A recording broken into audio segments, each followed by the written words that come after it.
Today marks 80 years since the Japanese bombed Pearl Harbor, leading the United States into World War II.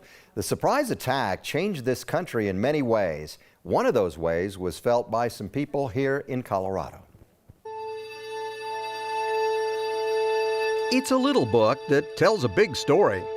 This is Daisy Osumi's diary. And on December 7th, 1941, she wrote, "Oh, what a day. Japan has declared war on us. It will sure be bad for us here in America." She was not wrong. We've all seen the pictures and heard the stories. Stories about the Japanese attack on Pearl Harbor 80 years ago that plunged the U.S. into World War II. But Daisy's diary tells that story from a different perspective. She was a Japanese American living in Denver. Japanese Americans were both shocked and horrified when the attack on Pearl Harbor happened and they found out about it. Daisy lived at a house at 1137 Larimer that is not there anymore. It's the Auraria campus now. But it probably looked a lot like one of the old houses still on the campus today. According to her diary, she and her husband owned a jewelry store at 2010 Larimer Street. There were dozens and dozens of Japanese-owned businesses, Japanese-American-owned businesses. Pharmacies, grocery stores. My wife's family ran a grocery store at 23rd and Larimer, which is a hip brew pub now. Sakura Square now sits in that area, not too far from Coors Field. Most of the Japanese-owned businesses around it are gone. Journalist and author Gil Asakawa says, when we entered the war, most younger Japanese people were citizens. By 1941, there was a generation of American-born Japanese who were citizens.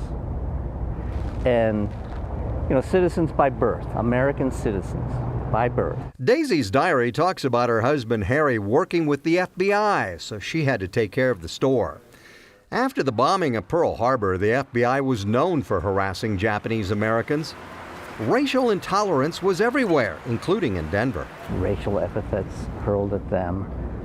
It actually is not that different from the anti-Asian attacks that have been going on in the last year here in the United States. As bad as all that was, the treatment of Japanese Americans during the war will always be defined by places like this, the internment camp called Amachi in southeastern Colorado.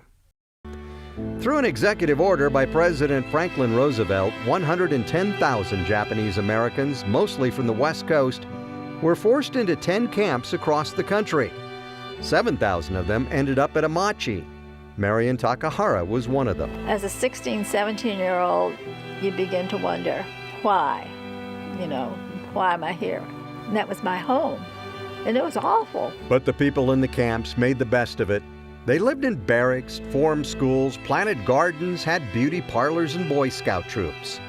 And some of the kids, remember they were U.S. citizens, joined the military and fought and died for the country that locked up their parents. The one thing that I think I wish that non-Japanese would have learned from the World War II experience is that it was wrong.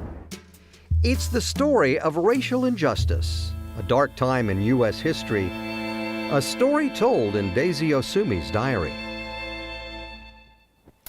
Many who ended up in Camp Amachi stayed here after the war and became productive Colorado residents.